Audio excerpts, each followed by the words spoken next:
હવે રહ્યો માત્ર આપણો શહેરનો ભાગ કે શહેરનો જે ભાગ ભુવા રોડ વાળો ભાગ છે એમાં હવે અત્યારે અમે આયોજન કરીએ છીએ અત્યારે કે આ રોડને આખો સીસી લેવો, કેટલો પોળો કરવો, લાઇટિંગ સાથે કરવો. અને મારા મનમાં એવું છે કે આને જે પ્રકારે આપણે નવા રોડ વિકસાવીએ છીએ, ડેવલપ કરીએ છીએ, આદર્શ રોડ કરીએ તો આમાં સારું લાઇટિંગ, સારી ફૂટપાથ સાથે એક આદર્શ રોડ બનાવવાની અમારી ગણતરી છે. એટલા માટે અમારે તમારો સપોર્ટ બધાનો જોઈએ છે.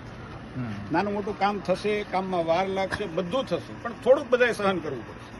લાંબા ગાળાનું કામ થશે, 15-20 વર્ષની કાયમના માટે શાંતિ થઈ જશે. સારો રોડ બનશે એટલે ચોખ્ખાઈ પણ ઓટોમેટિક વધી જશે. અને આપણો રોડ છે એ ડામરને બદલે સીસી થઈ જાય. આ સીસીના પેરામીટર છે એ આપણા શહેરના રોડ કરતાં વધારે હોય. એટલે આમાં હેવી વાહનો આવે તો એ તૂટે નહીં એવા પ્રકારનો સીસી આવે.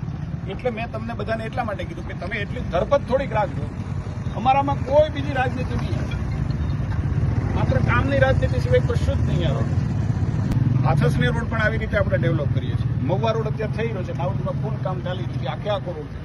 સાવરકુંડલાના ચારેય બાજુના રોડ થોડોક સમય મને વધારે મળે તો આ બધું પૂરું કરી દઈએ છીએ. અમને એ વાતનો આનંદ છે કે અમારા સાથી પક્ષો જે છે એ અમને આમાં સપોર્ટ આપે છે. હું ઘણા વખત અમારા કોંગ્રેસના મિત્રો જો અહીં ભાઈ છે, અમને કોંગ્રેસના લોકો વિકાસના કામમાં કોઈ દી અમને હેરાન નથી કરતા. અમે અમને રાજનીતિ કરી લઈએ, પણ આ વિકાસના કામમાં અમે બધા સાથે આ સંમત ને બધા.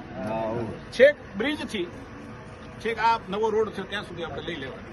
એમાં જરૂર પડશે ત્યાં સીસી લઈ લઈશું, બાકી ડામર તો છે જ નહીં ને. 100% સીસી જ લઈએ છીએ.